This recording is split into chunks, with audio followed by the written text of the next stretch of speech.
Henny ဘက်ဂျာနဲ့တောကြီးမွေဟောက်ကမ္ဘာအရိုင်းဆိုင်ဆုံးနေရာတွေကတေမင်းတမန်ရှင်တန်ချင်းဆရာကြီးနှစ်ကောင်ပေါ့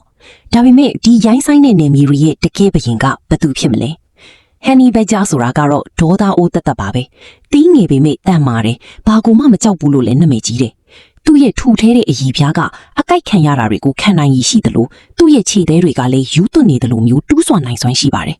ဒီသားရဲကဘယ်အရာကိုမှနှုတ်မတွန့်ပါဘူးဒါပေမဲ့တောကြီးမွေဟောက်ကတော့ပို့ပြီးတည်စီနိုင်ပါတယ်သူဟာကမ္ဘာအကြီးဆုံးအစိတ်ရှိမွေဖြစ်ပြီးလျှက်စီးလိုမြန်တဲ့တိုက်ခိုက်မှုတွေမိနစ်ပိုင်းအတွင်းတည်စီနိုင်တဲ့အာယုံကြောစိတ်တွေနဲ့အတူအကောင်းဆုံးလှုပ်ကြံတပ်ဖြတ်သူတူဖြစ်ပါတယ်ဒီတော့ဒီထိတ်သီးနှစ်ကောင်စုံတွေ့တဲ့အခါဘာဖြစ်မလဲHenny ဘက်ဂျာရီကတော့ရဲရဲမှုနဲ့အာအင်ကိုတုံးပြီးမစုံမနစ်တိုက်ခိုက်ခြင်းနဲ့အောင်မြင်မှုကိုရယူတတ်ကြတယ်လို့တောကြီးမွေဟောက်တွေကတော့ပြင်းထန်တဲ့အစိမ့်နဲ့မျက်စိတမိတ်အတွင်းမြန်ဆန်တဲ့အရှင်ကိုတုံးပြီးစိုးမိုးထားကြပါတယ်ထူးခြားတာကသူတို့ဟာတစ်ခါတည်းရန်လမ်းကြောင်းချင်းစုံတက်ကြတာပါပဲနှစ်ကောင်လုံးဟာသူတို့ရဲ့အန်တရရှိတဲ့နေပေအသီးသီးမှာဘယင်တွေပါပဲ